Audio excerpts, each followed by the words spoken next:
This is Dimitri Lascaris for The Real News. In 2013, the Intergovernmental Panel on Climate Change opined that if greenhouse gas emissions continued on current trends, the likely maximum of sea level rise by 2100 was about 1 meter. In May 2016, only 3 years later, a study in the prestigious scientific journal Nature concluded that if high levels of greenhouse gas emissions continued, oceans could rise by close to 2 meters by the end of the century.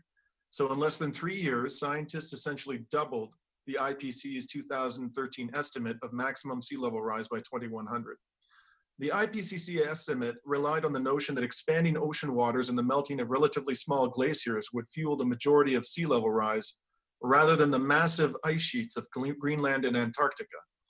It turns out, however, that scientists were underestimating the rate at which the giant ice sheets of Antarctica and Greenland were melting.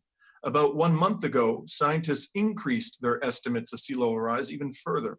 New research, including from the US National Oceanic and Atmospheric Administration, increased the plausible sea level rise maximum to as much as 2.7 meters.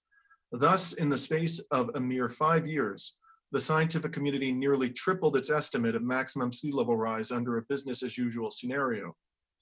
These three estimates and maximum plausible sea level rise received extensive media coverage, but a far more alarming scientific estimate has received little, if any, attention as far as we can tell at The Real News. Earlier this year, NASA scientist Eric Rignaud gave a presentation in which he predicted that if we experience global warming in the range of 1.5 degrees Celsius to 2 degrees Celsius over pre-industrial levels, we are committing the planet to sea level rise of 6 to 9 meters. Moreover, according to Dr. Rignaud, sea level rise of that magnitude may occur within the next 100 to 200 years. Let's listen to some of what Dr. Rignaud had to say. By 2100, more than 1 meter, very likely. This is not a futuristic situation, it's on pace now. The irony of this is when we started talking about this 10 years ago, everybody was raising eyebrows. 1 meter sea level rise. Yeah, you're crazy, right? And now it's common knowledge. I watch these interviews, everybody says, yeah, 1 meter sea level rise per century. Sometimes I even want to say, which publication are you referring to? Twitter. Sea level rise commitment, to me, that was probably one of the biggest news in the last decade. We see a lot happening in the ice sheets, but the paleoclimate record coming very strong and clean and saying, if you warm the climate this much, it's 6 to 9 meters. Right? When we talk about projecting the impact of ice sheets on sea level, we have an uncertainty of about factor 10, right? Here they say 6 to 9 meters. Pretty awesome. But obviously, the Paris Accord are great, right? They came back with 1.5 degrees instead of 2 degrees. That's the right move. Except, as scientists, we all know we're going to go beyond the 1.5 degree. We're probably already there. And it's going to be difficult to limit ourselves below 2 degrees. And we know from the paleo record that's not going to protect us from sea level. We are committing ourselves to a 6 to 9 meter sea level rise if we stay in that climate. We don't know how long it's going to take, but we are committing the system to do this. Now here to discuss this with us is Peter Sinclair. Peter is an environmental activist and videographer whose focus is on climate change. He is a YouTube blogger, explorer, and founder of the climatecrocs.com website and media director of the Dark Snow Project. Peter joins us today from Midland, Michigan. Thanks very much for joining us, Peter. Great to be here. Peter, before we delve into the significance of all of this, let's address some of the underlying scientific facts. Dr. Rignaud's estimate of 6 to 9 meters is based on global warming of 1.5 degrees Celsius to 2 degrees Celsius. And we heard Dr. Rignaud say in that clip that it's now inevitable that we will exceed 1.5 degrees Celsius of warming, and it will be difficult to remain beneath 2 degrees Celsius of warming. If the signatories to the Paris Climate Accord meet their emission reduction targets, and that's a very big if, especially after President Trump declared his intention to take the US, a major emitter, out of the Paris Climate Accord, what level of warming do scientists say that we are likely to see? Well, I think Dr. Rinos being realistic and pretty consistent with other scientists when he says that 2 degrees that's a heavy lift. It is a good aspirational goal. It's not completely out of the question. It's technologically feasible. The biggest questions are political at this point. There are a number of scientists, very knowledgeable scientists, that will tell you it's very likely we're going to blow right past two degrees at this point. But everything that we can do to either remain under or remain as close to 2 degrees is going to be very much worthwhile, because the impacts as we get if we get further down that road are extreme and unattractive. So let's talk about those impacts on the assumption that we remain below 2 degrees Celsius. We're somewhere in the range of 1.5 to 2 degrees Celsius, and we see sea level rise within 100 to 200 years of 6 to 9 meters, as Dr. Rignot predicts. What would happen to the world's major coastal cities in that scenario, and would the world be capable of absorbing the climate refugees that sea level of that magnitude would likely generate? Well, I think it's worthwhile to just look at the issues that we're already having with sea level rise. I was in Miami in the fall for the king tide, the highest tide of the year, and shooting video of water up in the streets, even in the most high value real estate districts of Miami Beach, and as well in very low income areas in the northern part of Miami. And the impacts are already extremely serious, to the point where Miami Beach is spending $400 million on a pumping system that they hope will be some kind of a Band-Aid on this ocean rise, at least for the next 20 or 30 years. But there are towns, cities, and villages all up and down our coastline and the coastlines of the world that don't have $400 million. And they are all going to be subject to devastating impacts. Many of them are already feeling very severe and costly impacts on coastal infrastructure. And some areas are going to be hit harder than others. Some areas, for instance, like in where you are, Baltimore, Virginia, Maryland, Delaware area, that coastline is actually sinking even while sea level is rising. So you got a kind of a double hit there. So those impacts are going to be severe even sooner than many other parts of the world. Some places. When you say go ahead. sinking, I understand the engineers refer to that concept as subsidence, and in major cities you're seeing the sinking, and this is essentially due to a combination of factors, as I understand it, which is that groundwater is being pumped out, and in addition, the weight of the infrastructure is also contributing to subsidence. Is that fair? Is that something that's being experienced, for example, in cities like Baltimore in the United States? In your area, there's also another factor, which is that the land is still readjusting from the last ice age and the retreat of the glaciers, which means some places are rising. Your place happens to be sinking as part of that response. So that's another factor. Right. So other than Baltimore, what other cities in the United States, in the developed, I mean, we often hear about the developing world.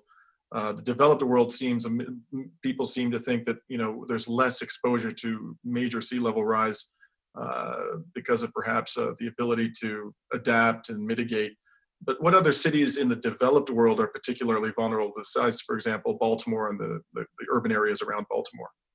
Well, Miami, as we know it, is not going to survive this century. Uh, we can imagine maybe some kind of architectural science fiction scenario where they manage to turn it into some kind of a Venice situation, but South Florida, as we know it, is going to disappear with a meter or two of sea level rise. And we really won't have to wait for that entire scenario to play out, because probably we'll see major impact the next time there's a Category 4 or 5 hurricane that targets the South Florida, Miami area, where we will see impacts that will probably be very sobering to insurance companies, to the residents, to lawmakers and policymakers and taxpayers, because it's going to cost us a lot of money. Mhm. Now, one of the more common attacks we hear on climate scientists from the skeptics is that they allegedly exaggerate systematically the dangers of climate change. And for example, in September of last year, writing in Forbes magazine, Robert Bradley authored an article entitled "Climate Exaggeration is Backfiring." And in that article, he wrote, quote, "Falsified and sure to be falsified exaggerations from a parade of PhD scientists are ruining the reputation of science itself. Physical science has turned into profit maximizing political science." What do you say to the skeptics who claim that leading climate scientists routinely overstate the rapidity and severity of climate change? Well, if anything, it's the opposite. I mean, certainly you can find sensationalized media reports that are probably over the top. I don't think it's very hard to track those down. But as far as actual peer-reviewed science, if anything, they've been too conservative. I'll give you a couple of examples.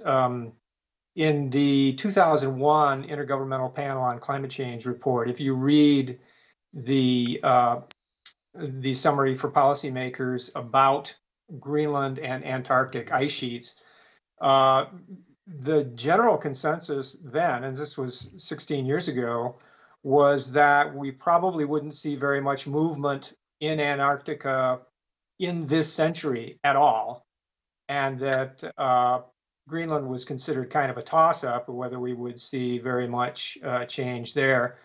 But in the decade that followed, we started getting really much better satellite readout of mass loss on those ice sheets, and it's now generally agreed that they are both losing mass. In particular, Antarctica, much to everybody's surprise, is moving a lot faster than anyone would have imagined even 5 years ago. Another example would be sea ice. This is the ice, not the land ice, but the ice that's floating on the ocean in the Arctic around the North Pole, is disappearing at a much faster pace than that same IPCC report in 2001 was estimating, where they thought it was more likely than not, it was thought that we would retain most of the sea ice for the major portion of this century. But now it looks like we're probably going to see ice-free conditions in the summer. I think most people, conservative people, are probably saying within 20 years. Well, you know, at the other end of the debate, and those who take the consensus, the scientific consensus on climate change seriously, and who note that there have been a number of instances in which the scientific community has in fact underestimated the rapidity or the severity of climate change, they explain that this is a result, a natural consequence of the scientific method, which is inherently conservative and cautious. Myself, I've often had a little bit of skepticism about that explanation, because ultimately climate scientists are human beings. They're political animals. They also have funding needs from government sources, perhaps from the private sector. You know, what do you think accounts for the fact that on numerous occasions the scientific community has in fact underestimated to a significant degree the rapidity and the severity of climate change? Is it simply something having to do with the inherently conservative nature of the scientific method, or is there something else going on here, something of a political nature? Well, the last thing any scientist wants to do is be regarded as someone who is alarmist or who goes beyond what their data is telling them. It's much more comfortable for them to lowball But in all fairness, we did not understand a lot of things about the physics of ice dynamics even 15 years ago. Things that we understand much better now. There are a number of what scientists call positive feedbacks in ice sheets. And let me just explain that positive feedback is something that's good when you get it from your boss. It is not good when you get it from an ice sheet. And just for example, we are seeing as more and more surface water is flowing on the ice sheet in Greenland, it flows down to the bottom and it lubricates the ice and causes it to flow faster. We also see cracks opening up around the edges of the ice as there is more and more melt area in the summer. Water is filling these cracks, and the water forces the cracks to become larger and deeper because water is heavier than ice and exerts what scientists call a hydrofracking force on the ice. So that's just two examples of positive feedbacks that were underappreciated 10 or 15 years ago, but that are really causing a major speed up in the ice sheet movement. And I could probably go through half a dozen more feedbacks like that, and we keep discovering them. And Antarctica, because it's geographically somewhat different than Greenland, has its own set of feedbacks as well. Right. Well, this has been Dimitri Lascaris talking to Peter Sinclair, Media Director of the Dark Snow Project. Thank you very much for joining us today, Peter. We'll certainly be following the scientific developments in the field of sea level rise very closely at The Real News. You bet. Thanks. And this is Dimitri Lascaris for The Real News.